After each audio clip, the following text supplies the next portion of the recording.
mais vous êtes également en train de dire au peuple sénégalais que assemblée bi dañ ko war a tas parce que c'est une assemblée boo xam ne dafa xiif Ousmane Sonko kaay ñu lekk la dañoo yàqamti nga ñëw. président assemblée nationale laay njëkk interpellé parce que c'est sa première responsabilité.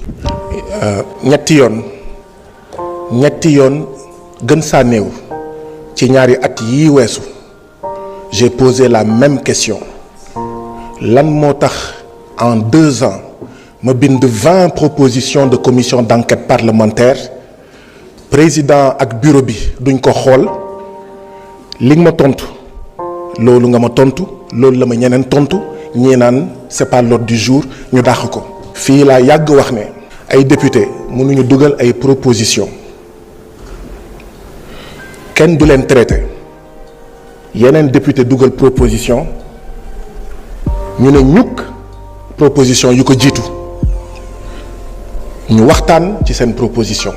lan moo tax ma dugal proposition sur la situation environnementale de la Falémé 2019 organisation pour la mise en valeur du fleuve Sénégal ne 2019 la Falémé est en état de mort clinique. man ma dugal 17 mai. pour ñu taxawal fii ci assemblée bi commission d'enquête parlementaire dëkk yu nekk Falémé yaa ngi dee kenn waxu ci dara. 6 mai 2024 ma dugal beneen proposition commission enquête parlementaire yéen ñëpp dégg ngeen ñu ne ay journalistes ne Nestlé Nido ak Cerelac bi nga xam ne Nestlé moo koy defar suukar bu muy dugal ci Nestlé ci Nido ak Cerelac bi muy jaay Sénégal moo ëpp suukar bi muy dugal ci Nido ak Cerelac bi muy jaay France wala Royaume-Uni wala Allemagne ma ne nañu taxawal commission d'enquête parlementaire pour xool ndax dëgg la ndaxte suñu doom ñoo koy lekk te suukar la te suukar baaxul ci yaramu nit rawatina ci yaramu xale on n'a jamais regardé pourquoi ngeen toog fii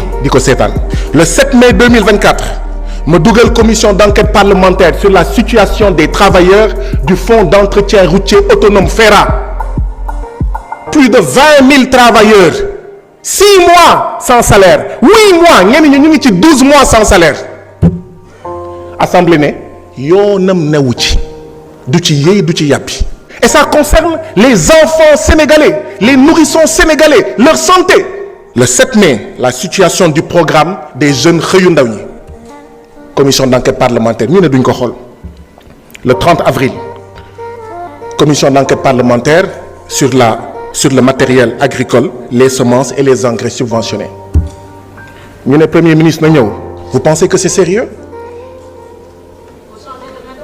non les droits ce sont des droits c'est pas une question de méthode on respecte les droits des députés. xam ngeen lii lu muy tekki mooy règlement intérieur bii ñuy changer en réalité du démocratie moo ko lal du bëgg lu jub moo ko lal du jubbanti moo ko lal ndaxte jubbanti bu ko laloon kon ñu respecter règlement intérieur ne règlement intérieur am na solo premier ministre ñëw fii am na solo waaye proposition d'enquête parlementaire qui parle des salaires de 25 000 travailleurs du FERA qui courent derrière 8 10 12 mois d'arriérés de salaire moo ko ëpp solo wala ñoo yem solo lii lay tekki.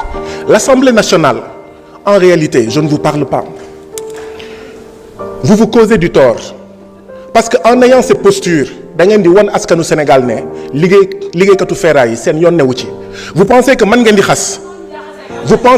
di xas déedéet du mën ngeen di xas 12 mois d'arriérés de salaire ñu ne nañu taxawal commission d'enquête parlementaire ngeen lànk ba tëdd ci suuf voilà ce que vous dites aux travailleurs du FERA li ngeen di wax mooy yéen liggéeykatu hôtel King Fahd Palace Assemblée nationale deuxième institution de ce pays yéen seen situation yitteluñu voilà ce que vous dites aux travailleurs du King Fahd Palace mi nga xam ne état du Sénégal moo ko moom ñu sàcc ko ñu toje ko ñu lekk ko ñu seeñu ko Assemblée nationale ne pat toog seetaan li ngeen di wax mooy ah oui dama bind gouvernement ne ko gouvernement bu Sénégal Falémé bi s'est déclaré en état de mort clinique depuis 2019 qu'est-ce que le gouvernement a fait? Le gouvernement a annoncé un projet de décret ngir orpaillage bi ñu dakkal ko ci Falémé en même temps ma interpellé Assemblée nationale par une commission d'enquête parlementaire Assemblée bi ne duma ko xool ndax lan ndax lan vous êtes en train de dire aux populations de Saraya, aux populations de Bakel, aux populations de Kédougou que la situation de la Falémé qui est en état de mort clinique depuis 2019 ne vous intéresse pas. Voilà ce que vous êtes en train de dire. Mais vous êtes également en train de dire au peuple sénégalais que assemblée bi dañ ko war a tas parce que c'est une assemblée antidémocratique, parce que c'est une assemblée boo xam ne dafa xiif Ousmane Sonko kaay ñu lekk la dañoo yàqamti nga ñëw. Mais la situation des travailleurs du FERA ne vous intéresse pas. La situation des enfants yiy lekk Nido yiy lekk Sérélac et dont on dit que c'est hyper sucré ne vous intéresse pas. Mais la situation également des jeunes du programme Xëyu Ndaw ñi ne vous intéresse pas.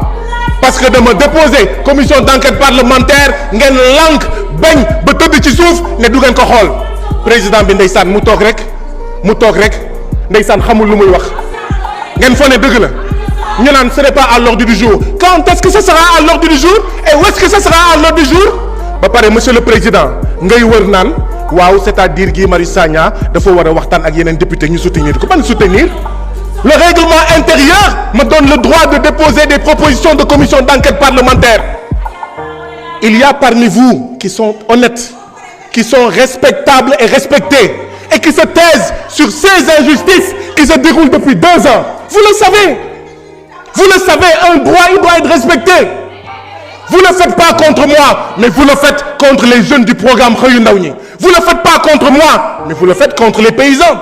Parce que j'ai déposé une proposition de commission d'enquête parlementaire pour ñu xool engrais bi ji yi ak matériel agricole yi fan lay dugg. Vous ne le faites pas contre moi, mais vous le faites contre les populations des villages qui longent la Falémé.